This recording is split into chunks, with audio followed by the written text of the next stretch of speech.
सतगुरु अल्लाह वाहिगुरु राम जिसे पूर्ण मिल जाता है उससे भाग्यशाली इंसान इस दुनिया में दूसरा हो नहीं सकता। कहीं भी जाना हो इंसान सोचता है परफेक्ट गाइड चाहिए, रास्ता बताने वाला चाहिए, कहीं इधर उधर ना रुल जाऊं, खो ना जाऊं। इसके लिए वो जानकार को अपने साथ रखना पसंद करते हैं। लेकिन जिससे दोनों जहान का गाइड मिल जाए उसके बराबर कोई दूसरा कैसे आ सकता है। आत्मा जब शरीर छोड़ के जाती है मालिक तक पहुंचने की सवाल ही पैदा नहीं होता बिना जानकार के उस रास्ते पे एक कदम भी रखा जा सके। गुरु पीर फकीर वो तरीका बताते हैं, वो युक्ति बताते हैं जिस पे चल के जीवात्मा परमपिता परमात्मा के दर्शन कर सकती है। तो उस मालिक के दर्श दीदार के लिए, उसकी दया में रहमत को हासिल करने के लिए यह जरूरी हो जाता है कि पूर्ण गाइड सदगुरु मौला मिले। और जिसे पूर्ण सदगुरु मिल जाता है उसका सुमरन करे, भक्ति इबादत करे और ओर निभा दे, वो जैसा कोई दूसरा हो नहीं सकता। बड़ा मुश्किल है कलयुग में सदगुरु से प्यार पाके, अल्लाह राम से प्यार पाके ओर निभा। इंसान का मन है हर समय अंदर रहता है, हर समय दगा देता रहता है, हर समय मिसगाइड करता है, गलत रास्ते पे चलने की प्रेरणा देता है। दूसरा माया है, माया के बंधन बड़े जबरदस्त हैं। बड़े बड़े ऋषि मुनियों को इसने अपने झांसे में ले लिया तो इंसान का बचना बड़ा मुश्किल हो जाता है। लेकिन जो सुमरण करते हैं, जो भक्ति इबादत करते हैं, वो माया के बंधनों को काट के तार तार कर देते हैं। तो मन और माया से टक्कर लेता हुआ इंसान यानी जीवात्मा अगर आगे बढ़ती है तो उसके लिए सुमरन ही एकमात्र तरीका होता है, अदरवाइज नहीं। किसी भरम भुलेखे में इंसान को कभी नहीं पड़ना चाहिए। जितना ढोंगी, जितना पाखंडी इंसान बनता जाता है उतना मालिक की खुशियों से दूर हो जाता है। बात बात पे पाखंड, बात बात पे ढोंग, बात बात पे दिखावा, डबल फेस। जो इंसान जीते हैं, जिंदगी तो जीते हैं, पर जो नज़ारे मिलने चाहिए, जो खुशियां मिलनी चाहिए, उससे बहुत दूर हो जाते हैं। तो अपने आप को उस मालिक के प्यार मोहब्बत के लायक बनाओ सेवा और सुमरण के द्वारा। सेवा करो जितनी कर सकते हो, भक्ति करो बहुत कर सकते हो। लेट के बैठ के काम धंधा करते हुए चलते कभी भी भक्ति करो। और ये हो नहीं सकता कि वो भक्ति दरगाह में मंजूर कबूल ना हो। वो राम, वो ईश्वर, वो मालिक सबकी सुनता है, पर कोई सुनाने वाला चाहिए ना। लोग उसे सुनाते हैं मुझे पैसा चाहिए, मुझे बच्चा चाहिए, घर परिवार चाहिए, जमीन जायदाद धन दौलत चाहिए, कारोबार चाहिए। पर कोई होता है जो भगवान को कहता है मुझे तेरे दर्श दीदार चाहिए।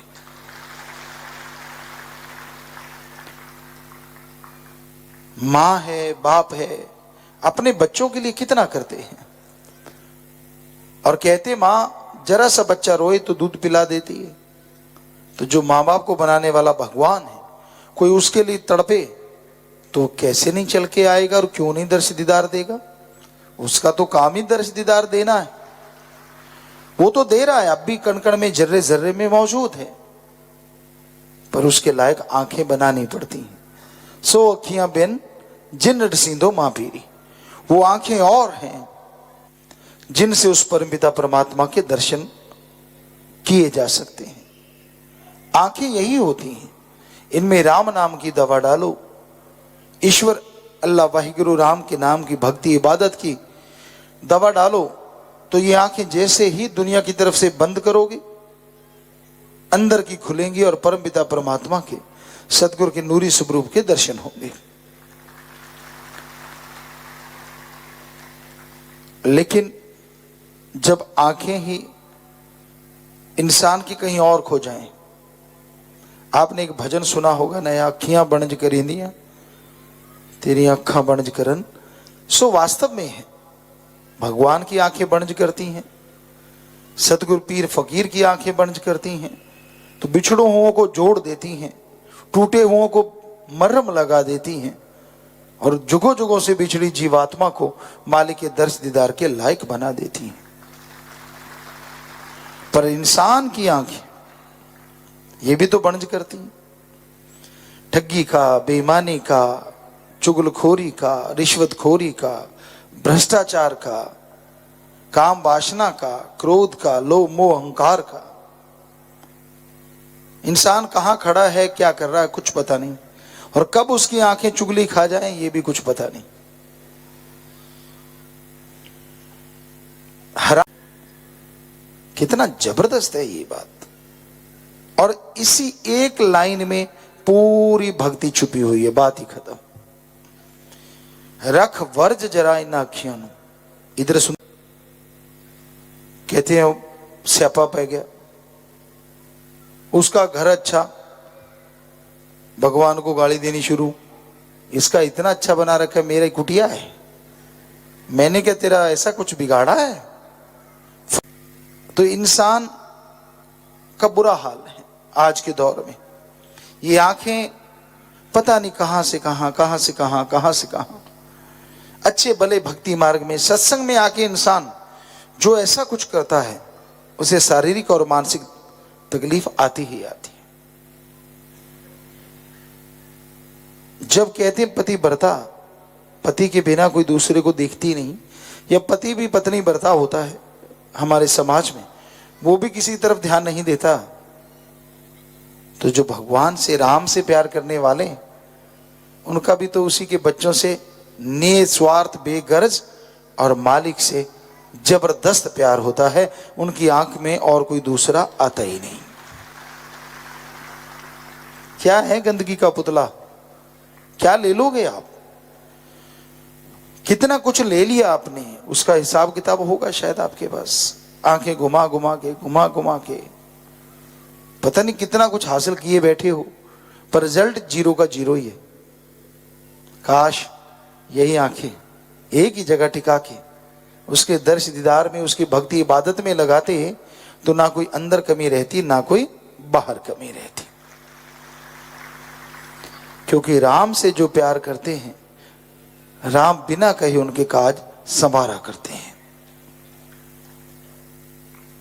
शक्ल पे मत जाइए, सूरत पे मत जाइए, पर और बनाने वाले को भूल जाते हैं। सोने के गहने किसी ने पहने होते हैं, वो वैसे ही इतराते रहते हैं, और जिस कारीगर की कला है उसका कोई नाम ही नहीं लेता। कुछ भी साजो सामान बनता है, शेड की बात कर लीजिए, बढ़िया है, सर्दी नहीं लग रही भाई, कनात लगा दी, ये किया वो किया, पर जिसने इस पे एक एक बेल्डिंग का टंका लगाया, एक एक नट बोल्ट कसा, बेचारे ने कितनी मेहनत की, सेवादारों ने, कमाल तो उनका है। यहां तो उनका एक पल पल हाजिरी लगती है, पर बाहर कोई पूछता तक नहीं उनको, दिहाड़ी दी निकल चल। यहां बहुत सेवादार सेवा करते हैं, लोगों को लगता है यार फ्री में काम करवाते हैं। अरे फ्री में तो कोई किसी के खाना खाने नहीं जाता, कहीं कुछ डाल ही ना दे खाने में, तो सेवा करने या काम करने क्यों आएगा। सेवा करने जो आते हैं ना, जिसे डॉक्टर लाइलाज कहते हैं, ऐसे कैंसरों को पल में खत्म करवा के चले जाते हैं। अब ऐसी दिहाड़ी मजदूरी आदमी दे तो हर कोई दिहाड़ी करने चला जाए। आदमी तो रोटी खिलाते भी दाल में मिर्चे डाल के पानी डाल देता है, यार खाते रहो जितनी खानी। मिर्ची इतनी होती है, आदमी नाक सारे सीसी सीसी पड़ी होती है, जानबूझ के कि ज्यादा अगर बढ़िया बनाएंगे तो ये ज्यादा खाएंगे, और मिर्च मसाला ज्यादा है तो थोड़ी खा के काम चल जाएगा। पर ये शास्त्र नाम शाह मस्तान जी का दर है, या सच्चे दिल से कोई सिर झुकाता है उसे कमी नहीं रहती, और जो सेवा करे तो फिर माला माल अंदर बाहर से। कैसे नहीं होगा, ये उनके वचन है। पर बात वहीं पे आती है, रकबर्ज जरा इन अखियां नु, क्या है आपकी आंखें, क्या करते रहते हो, कहां घुमाते रहते हो, किसमें अटकाते रहते हो। क्या बन गया भाई, क्या हो गया, माया के नशे में मगरूर हो गया। कितना खुद गर्ज है आज का इंसान, कितना स्वार्थी है, जिंदगी जिए जा रहा है और जिस सतगुरु ने नाम दिया है उसका शुक्राना ही नहीं करता। सत्संगियों को बिगड़ते देखा हमने, दुनिया को बिगड़ते देखा, लेकिन इंसान जब बिगड़ने पे आता है तो कई तरह के बहाने बनाता है। पहले से हम देखते आए, परम पिता जी के समय में 72 73 से आने लगे तो लोगों को बहाने बनाते देखा, अब तो जी टाइम कम है, मस्ताना जी के समय तो मतीरे खाते, ये करते वो करते फलां करते, तो हम हंस देते, ये तो उसकी रजा है, वो दर्श दे दे, नहीं तो जंगल में जाके बैठ जाए, किसी को माथे ना लगाए, उसकी मर्जी। सतगुरु है, समय के अनुसार सब कुछ चलता है। और आज के दौर में भी कोई ना कोई ऐसा होता ही है सज्जन, यार तब तो ऐसा था अब ऐसा है। कईयों का दिल भी खराब करते हैं ऐसे लोग, उनको दिखाते हैं सब्ज बाग, यार ऐसे था। पूछने वाला हो कि अगर आप ऐसी निंदा चुगली ही कर रहे हैं तो उससे या इससे आपने क्या खटिया, बल्कि जो था वो भी गवाए बैठे हो, और दूसरों को गलत पट्टी पढ़ा के अपने कुलों का, अपने परिवार का घात कर रहे हो, उसमें फायदा होने वाला बिल्कुल भी नहीं। जब तक पीर फकीर बात पूरी करते रहें तो वाह जी वाह, वाह जी वाह, और जैसी बात पूरी ना हो तो फिर जाजी जा जाजी जा, फिर ध्यान नहीं होता। कहते हैं मन चंगा कठौती में गंगा। अगर आपकी भावना शुद्ध है ना, शुद्ध विचार करने रखने वाले हो आप, दृढ़ यकीन वाले हो आप, तो सतगुरु मौला इतना बख्शते हैं, इतना बख्शते हैं, झोलियां दामन छोटे पड़ जाते हैं और उनकी बख्शिश बढ़ती चली जाती है।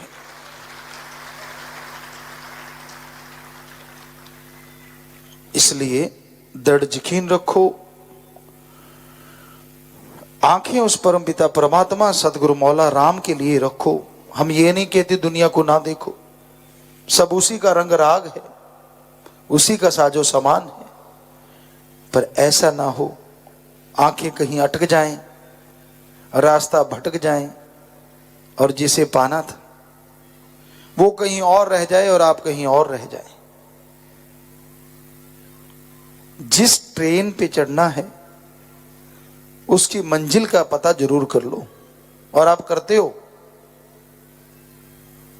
पर कई सीधे साधे होते हैं, भोला स्वभाव होते हैं। दुनिया में देखा है कहीं कहीं ऐसी घटना होती है, एक आध बार सुनने में आया, और सच भी है, कि कोई सज्जन गए, ट्रेन पे चढ़े नहीं थे और जाके चढ़ गए मालगाड़ी के डब्बे में जो खाली खड़ा था, वहीं सो गए। गाड़ी चलेगी, पहुंच जाएंगे, जब सुबह उठे तो वहीं पहुंच, जहां थे वहां, क्योंकि वो गाड़ी तो चली नहीं, डब्बा तो वहीं खड़ा था। उसने पूछा कहाँ हूं, यहां से चढ़ा था, लोगों ने बोलना था वहीं हो। कहता वाकई धरती गोला घूम घाम के यहीं आ गए। तो कौन बताए कि धरती तो पहले भी गोल थी, लेकिन यात्रा तो सही चलती है। तो ये तो आपके हाथ में ना, आप धरती गोल करते हो या यात्रा करते हो। चाहे कितने साल हो गए हो नाम लिए को, अगर खाली डिब्बे में बैठे रहे, नाम जपा ही नहीं, कई तो ताला लगा के भूल जाते हैं माँ के बेटे।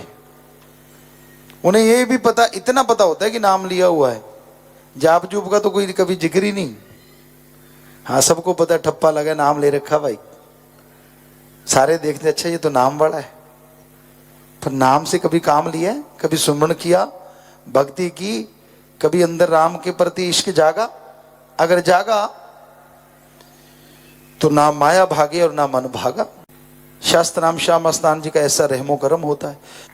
सो कहने का मतलब ये तो अपनी अपनी बात है ना, जैसी जिसकी भावना तैसा ही फल दे, राम जो रोके बैठ के सबका मुजरा ले। चर्चा खुशियों की कि आदमी कैसे खुशियां ज्यादा ले सकता है। आज ऐसा समय आ गया है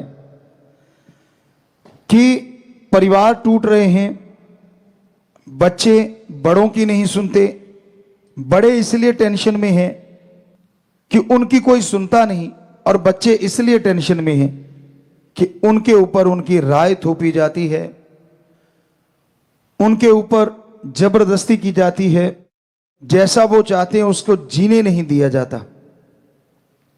इस वजह से परिवार बिखर रहे हैं। हमारी संस्कृति जो अपने आप में नंबर 1 थी, वो आज टूटने की कगार पे है। दोगले मापदंड हो गए हैं।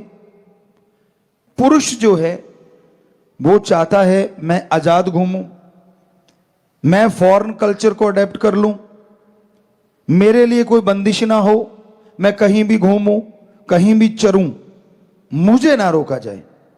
पर खुद की मां, खुद की बहन, खुद की बेटी, खुद की घरवाली वो इंडियन कल्चर को अपनाए, वो ना कहीं खुले चले। कैसा कल्चर हो गया हमारा। आप जब गलत कर्म करते हैं, दूसरे सादे शब्दों में किसी की बहन बेटी को लेके घूमते हैं, तब तो आपको खुशी आती है, पर जब आपकी बहन बेटी के साथ कोई होता है तब आपके आग लगती है। तो जब आप किसी को लेके घूम रहे होते हैं, क्या आपको तब नहीं होता कि ये भी किसी की बहन है, किसी की बेटी है? सो कहने का मतलब एक जैसा संस्कृति ने, भारतीय संस्कृति ने पवित्र वेदों में एक जैसा माहौल बनाया था कि अगर पति पत्नी के लिए देवता है तो पति के लिए पत्नी भी देवी है, पैर की जुत्ती नहीं है। जो लोग ऐसा समझते हैं, चाहे वो पति हो या पत्नी, क्योंकि आज ऐसा दौर चल रहा है, कमाने वाला या यूं कह लीजिए विचारों की वजह से कई बार पति हावी रहता है कहीं पे तो कहीं पत्नी। ऐसा नहीं होना चाहिए, बराबर का दर्जा होना चाहिए। एक दूसरे का सम्मान करो, राय लो तो दोनों जने, हो सके बुजुर्गों को भी शामिल करो। किसी बिजनेस की राय, परिवार की कोई व्यक्तिगत काम धंधे की राय। क्यों? क्योंकि पता नहीं कौन परिवार में से अच्छी राय दे दे और आपका बिजनेस व्यवहार तरक्कियों में चरम सीमा पे पहुंच जाए। आपको लगता है आपके बाप को कुछ नहीं आता, वो तो अनपढ़ गंवार है। दादा दादी तो बहुत पुराने जमाने के हैं। गलत। एक शिक्षा होती है जो उम्र के साथ मिलती है, तजुर्बा। कितने पढ़ लिख लो, कितनी डिग्रियां ले लो, जिंदगी का तजुर्बा जो सिखाता है वो किताबें नहीं सिखा सकती। इसलिए उनकी बात सुना करो। क्या पता आपको आपके घर में ही कोच मिल जाए जो आपको कोचिंग दें और आपका बेड़ा पार। और बुजुर्गों को चाहिए बच्चों की बात भी सुननी चाहिए। आपको एक छोटा सा उदाहरण देते हैं। बेपरवाह जी परमपिता शास्त्राम जी दाता रहबर जो अब इस बॉडी में हैं, वो उस बॉडी में भी घूम रहे थे। बेरियों की तरफ हम जा रहे थे और रास्ते में एक छोटा सा बच्चा मिला। कहने लगा पिताजी बात करनी है। पूछा बोल बेटा क्या बात करनी है? तो कहने लगा सफेद कपड़े या कोई भी कपड़ा आप डालते हैं ना, जब उल्टा करके डाला करो। तो हमने पूछा क्यों भाई, किस लिए बेटा? कहने लगा जी एक तो दाग धब्बा अगर हल्का फुल्का मिट्टी आएगी तो अंदर आएगी और झड़का के पहनेंगे उड़ जाएगी, हल्का फुल्का धब्बा लगा भी तो अंदर की साइड लग गया। दूसरा परमपिता जी कहते यानी कि वो हम बताते हैं, कहते क्या कि मक्खी मच्छर आएगा तो अंदर की साइड में रहेगा और जब उसको सीधा करेंगे तो वो निकल जाएगा और उसको पहनेंगे तो नेचुरली सही रहेगा। तो बेपरवाह जी हंस के कहने लगे भाई छोटा बच्चा भी राय दे ना तो उसकी राय ले लेनी चाहिए अगर वो अच्छी हो। तो जो आपके नन्हे नन्हे फूल हैं, छोटे छोटे जो खुशबू बिखेर रहे हैं, कलियां हैं, ये छोटे छोटे बच्चे भी दिमाग रखते हैं, इनके भी दिमाग है, यहां भूसा नहीं भरा हुआ। अगर इनकी बात भी आप सुन लो तो क्या पता ये आपसे बढ़िया कोई सजेशन दे दें जिससे पूरे घर का फायदा हो जाए। क्या पता ये कोई ऐसे बढ़िया आइडियाज दे दें जिससे घर परिवार में प्यार बढ़ जाए। कम मत आंको किसी को भी। बहस का मतलब झगड़ा नहीं होता, क्योंकि हमने बहुत देखा है लोग जब बहस करने बैठते हैं, बहस का मतलब दूसरे शब्दों में अगर सही बोले तो चर्चा होना चाहिए। चर्चा करना, किसी टॉपिक पे चर्चा करो, तो वो चर्चा करना ज्यादा सटीक शब्द है। बहस तो झगड़ने को भी आजकल नमूना बन गया है, झगड़े को ही बहस कह देते कि शुरुआत बहस और फिर झगड़ा। चर्चा करो स्वस्थ तरीके से कि भाई तू अपने विचार बता, उसको काटो ना, उसकी पूरी बात सुनो, दूसरे को बोल तू बता, तीसरे को बोल तू बता। अब सबकी सुने जो घर का मुखिया है, और फिर कहे कि बेटा हो सके तो लिखो पॉइंट, जो मेन पॉइंट होते हैं उनको लिख लो जो परिवार वाले चर्चा कर रहे हैं। तो जिसका सबसे बेस्ट है उसका क्यों बेस्ट है और दूसरों का क्यों कम है ये बताओ, और फिर कहो कि मुझे ये लगा कि ये सबसे बेस्ट तरीका है। फिर चर्चा करो क्या बेस्ट है, इसमें क्या माइनस है, क्या प्लस है। तो यकीन मानो लास्ट में उस चर्चा का जो रिजल्ट है 100% पॉजिटिव निकलेगा और आपके घर में खुशियां आएंगी। पर आप बात करने से पहले ही काट देते हो, तुझे बड़ा आता है, तू बड़ा कल का छोकरा और मुझे समझाएगा, तू होता कौन है। आपकी ईगो हार्ट हो गई क्योंकि बच्चे ने आपसे बढ़िया तरीका बता दिया। ये गलत है, बल्कि खून तो आपका है, बल्कि मान करो, सत्कार करो, खुश हो जाओ कि देखो मेरे खून में कितना ज्यादा अकल है, कितनी ज्यादा दिमाग है। पॉजिटिव लो उस चीज को, नेगेटिव ना लो। और बच्चों को भी जैसे हमने बताया अपने मां बाप का सत्कार करना चाहिए, इज्जत करनी चाहिए। ये आप मान लीजिए 20 से 30 साल की उम्र की चर्चा कर रहे हैं हम अभी जो कर रहे हैं। वैसे तो बचपन से आजकल माने तो बचपन से 30 साल तक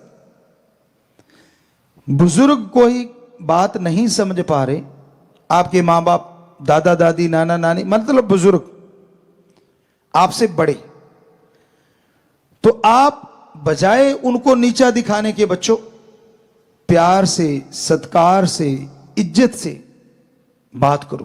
पहले उनकी पूरी सुन लो, फिर उनका सत्कार करो कि भाई पापा जी आपने बहुत बढ़िया बात बताई, पर अगर आप आज्ञा दें तो क्या मैं भी कुछ बता सकता हूं, मेरे भी माइंड में कुछ आइडिया आ रहा है।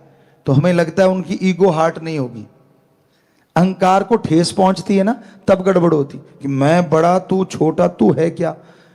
तो जब आप कहोगे कि जी मैं, अगर आप आज्ञा दें तो मैं आप एक रिक्वेस्ट है, मैं भी अपनी बात रखना चाहता हूं, यकीन मानो उसको लगेगा हाँ मेरी ईगो हार्ट नहीं, क्योंकि पहले ही सत्कार कर दिया, उसको बड़ा बना दिया, तो फिर वो आपकी बात भी सुनेगा और अच्छी लगेगी तो मानेगा भी। तो ये तरीके होते हैं घर परिवार को बांध के रखने की। संयुक्त परिवार होते थे तो उसमें कितनी खुशियां होती थी।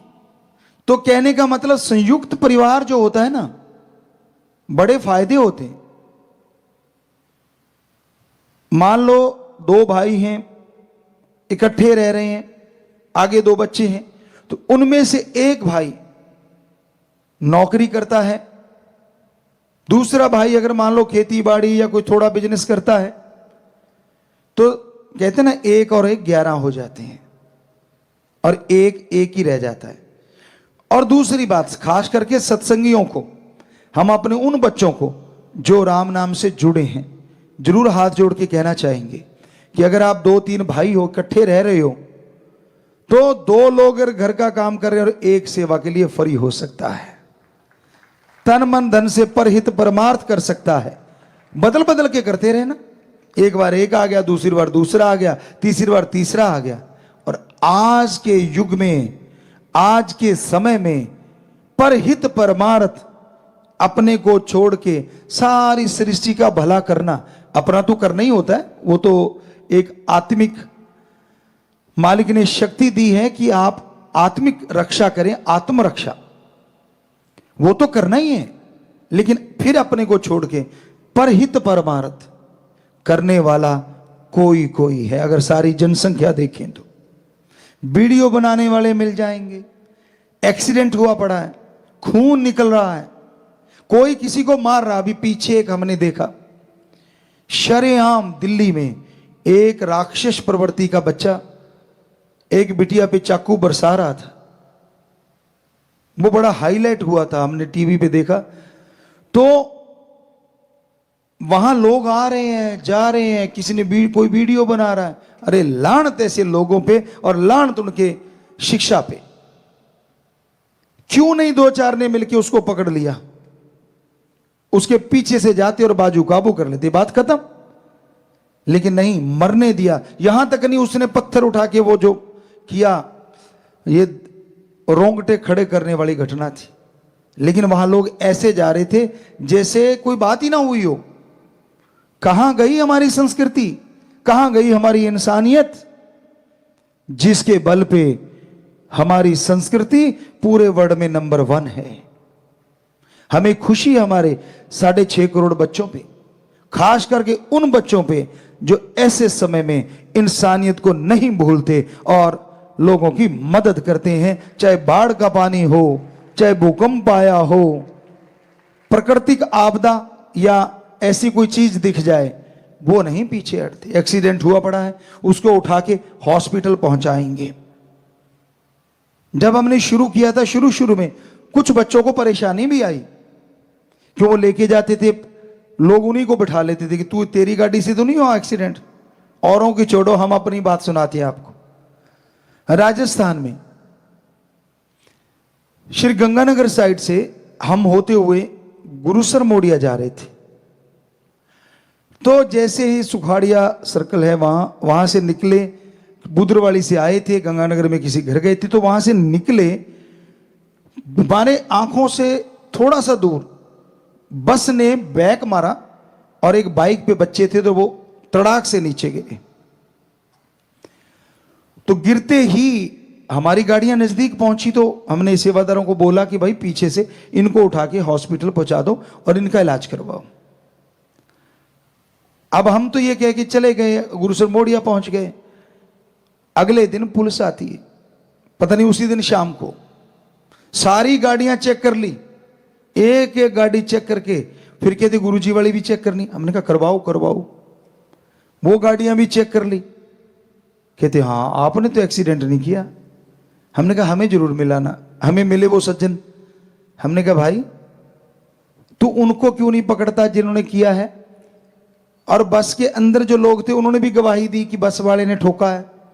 बहुत बेचारा साइड में चल रहा था बाइक वाला, और उसने एकदम से गाड़ी कट मारा और वो उड़ा दिए। तो अंदर से गवाही भी किसी ने दी, तो सिर नीचा कर लिया उन्होंने। हमने कहा बोलो किस पे डालना चाहते हो, कौन सी गाड़ी पे, हम ही लिखवा देते हैं, बोलो कौन सी गाड़ी पे डालना चाहते हो केस। कहते गुरुजी क्षमा करना, शर्म करो। हमने कहा शर्म? चंद नोटों के लिए क्या कर रहे हो? क्या ड्राइवर आपका दोस्त है, मित्र है? तो उनको कोई जवाब नहीं था। तो उस समय परेशानियां आती थी। राम जी ने कृपा करी, हमारे देश के जो राजा होते हैं उन्होंने सुना और फिर कानून बन गया। शायद, हमें पक्का नहीं मालूम कि जो बचाएगा उस पर ऐसी कोई कार्रवाई नहीं होगी, शायद मे बी।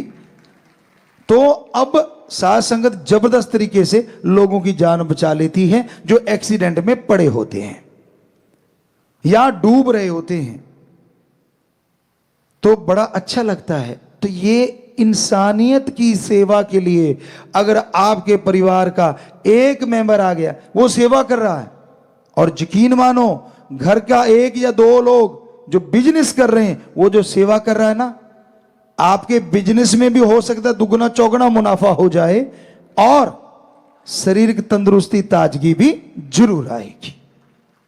इसलिए संयुक्त परिवार अच्छे होते हैं जो पुरातन समय से चले आ रहे थे। तो कहने का मतलब कितना अंतर आ गया। क्या थी हमारी संस्कृति।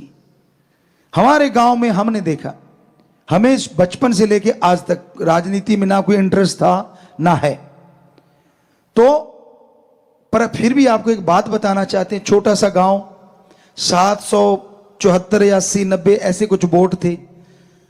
गांव के दो लोग जाते थे, चुने हुए थे, वो जाते और किसी को कह के आते कि वोट आपको डालेंगे। पूरा गांव, हमारे जी स्कूल बना देना। स्कूल वहां से 5-6 किलोमीटर दूर था, छोटा सा गांव था। तो वो आके गांव वालों को इकट्ठा करते, कोई बच्चे नहीं जाते थे, सिर्फ घर का मुखिया, सारे इकट्ठे हो जाते। वो कहते थे भाई अब फलां बंदे ने वायदा किया है, अपने स्कूल बन जाएगा तो वोट उधर डालनी। कहते जी ठीक है, ये नहीं पूछते क्या क्यों किंतु परंतु, सारे घरों में आते और अपने परिवार को आके कहते भाई वोट फलां जगह लगाना है। और ऐसा ही हुआ, स्कूल बन गया क्योंकि वही जीता जिसको वोट डाली। अगली बार फिर वायदा कराए कि भाई हमारे स्कूल को अपग्रेड कर देना और हो सके तो बिजली और रोड नहीं है हमारे। फिर वही जीता, क्योंकि तब वो पेटियां पुटियां खुला करती थी। हमें मालूम नहीं तब क्या चक्कर था, कोई इंटरेस्ट नहीं था हमारा, सच कह रहे हैं आपको, झूठ नहीं बोल रहे। तो कहते थे तब कोई पेटियां पुटियां खुलती थी वोट गिनते टाइम, तो वोट गिनते रहे। और जब पेटी खुली, वो हार रहा था जो एमएलए था, वो जब गुरुसर मोडिया की पेटी थी वो खुली, पेटी खुलते ही वो जो बंदा 400 से हार रहा था वो 300 कुछ वोटों से जीत गया। यहां तक हमें बताया, हमें नहीं मालूम कितनों से जीता था वो। तो पेटी खुलने की वजह से वो क्योंकि गिनती करवा रहा था, उसको पता चल गया कि हां मुझे इन्होंने ही जिताया है। तो फिर 10वीं का स्कूल भी बना, रोड भी बनी और बिजली भी आई। तो हमारा यहां ये नहीं कि क्या हुआ, कहने का मतलब इतनी एकता होती थी, पूरे गांव की परिवार संयुक्त रहते थे, अलग हो जाते थे लेकिन फिर भी भाईचारा यूं रहता था। क्योंकि तब जो हमने देखा, बुरा ना मानना, माता बहनों की थोड़ी खड़क जाती थी, भाई तो कई बार एक रह लेते थे, पर उनकी थोड़ी सी रोटी के पीछे, दाल के पीछे, चावल के पीछे, सासू के पीछे, ससुर के पीछे गड़बड़ हो जाती थी। तो उस वजह से घर तो अलग हो जाते थे, कहते थे चूल्हा अलग कर लिया। तब ये नहीं कहते थे खेती बाड़ी बांट ली कि चल चूल्हा अलग कर लो भाई, ताकि झगड़ा ना हो। तो वो घर थोड़ा सा अलग हो गया, लेकिन खेती सांझी, काम धंधा एक ही कर रहे हैं, वही सारा कुछ भाईचारा। तो वो भी बढ़िया है जिनके ये है। तो सत्संगियों से जरूर चाहेंगे कि अगर पॉसिबल हो झगड़ा नहीं करना, झगड़े से तो अच्छा है चूल्हा अलग ही ठीक है, पर अगर लगता है काम धंधा साझा कर लो और 1 महीने के बाद हिसाब जरूर कर लिया करो। चाहे सगा भाई है, चाहे दोस्त है, चाहे मित्र है, लंबा मत डालो। महीने के बाद हिसाब होगा तो अगर कोई बेईमानी कर रहा है पता चल जाएगा, तो अपना किनारा कर लो, और लगता है कि सारा सही चल रहा है तो और जोर लगाओ। तो ऐसा अगर पॉसिबल हो तो आप जरूर करना। मालिक आपको खुशियां दे, बहुत आशीर्वाद।